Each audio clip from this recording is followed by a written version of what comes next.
criminalización de la protesta ha sido denunciada no solamente por factores, digamos, críticos por su naturaleza al gobierno. Provea, por ejemplo, que es una ONG que goza de muchísimo prestigio dentro de Venezuela y hacia afuera de Venezuela, en el exterior, ha hecho una denuncia muy concreta sobre el tema de la criminalización de la protesta.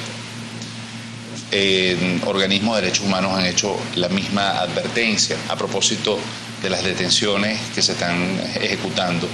Detenciones, por ejemplo, el caso del prefecto de Caracas, de los trabajadores de la alcaldía, tenemos el caso del estudiante estudiante de Carabobo, Rivas.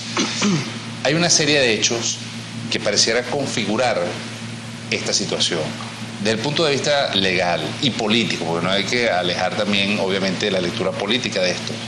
¿Cuál es su interpretación de todo esto? Todo parece indicar que estamos frente a una política de Estado de traslación de la violencia del gobierno y de su comportamiento hacia la sociedad, en su verbo y en su acción, no solamente en términos de la violencia física, sino también de la violencia contra la Constitución, de la violencia desde el punto de vista del castigo consagrado permanentemente en leyes. Yo creo que estamos frente a una realidad que hay que analizarla como política de Estado hacia la sociedad, es decir, la violencia que está dentro del Estado está siendo estimulada para ser trasladada, porque políticamente conviene y electoralmente conviene también, hacia una sociedad que quiere manifestar, que quiere expresar ideas contrarias a la imposición ideológica del gobierno y en consecuencia está siendo perseguida por razones que a todas luces y toda la colectividad venezolana sabe que están en un origen violento desde el Estado. Es decir, estamos poniendo en la actitud de la ciudadanía promovida por el Estado una violencia que ha sido generada por el propio Estado. Ahora, pero sin embargo la actitud en este caso de quienes están en la calle protestando es justamente, bueno, reivindicar sus derechos que están siendo violados, por un lado. Por el otro es manifestar, es decir, que sepamos, estamos, o sea, tenemos unas garantías para poder protestar. Tenemos una constitución que nos da unos derechos. Ajá. ¿Y qué dice esa constitución sobre esto? Bueno, la constitución realmente está consagrando una serie de mecanismos formales para denunciar estos hechos.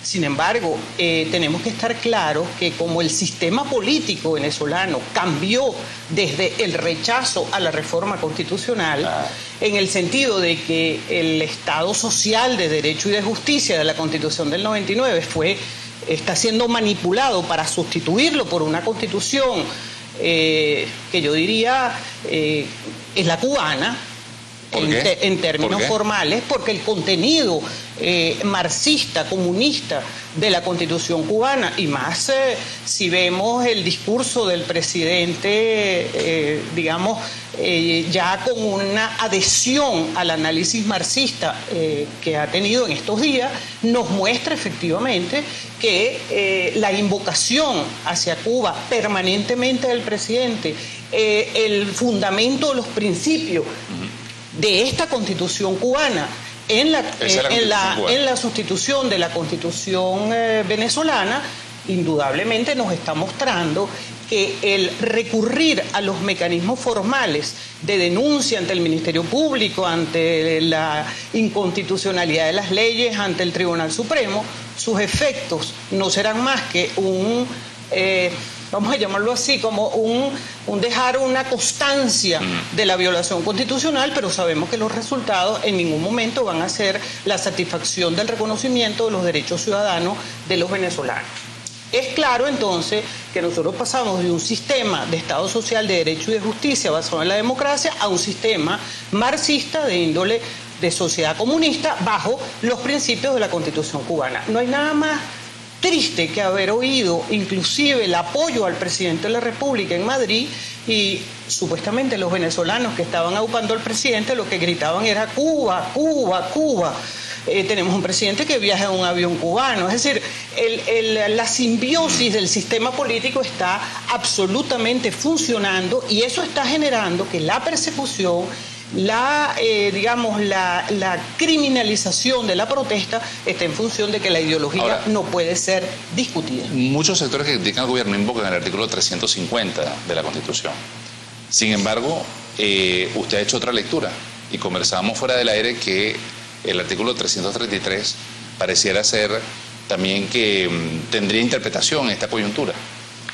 Yo quisiera de verdad, utilizando una sentencia de Iván Rincón Urdaneta, esta es una sentencia que interpreta el artículo 350, de fecha 22 de enero del 2003, cualquier ciudadano puede buscarla. ¿Cuál es el artículo 350? En la hoja web. El artículo 350 es aquel que establece el derecho a la lucha por la independencia y a desacatar cualquier autoridad, ley o cualquier acto que violente los derechos humanos, etcétera, etcétera.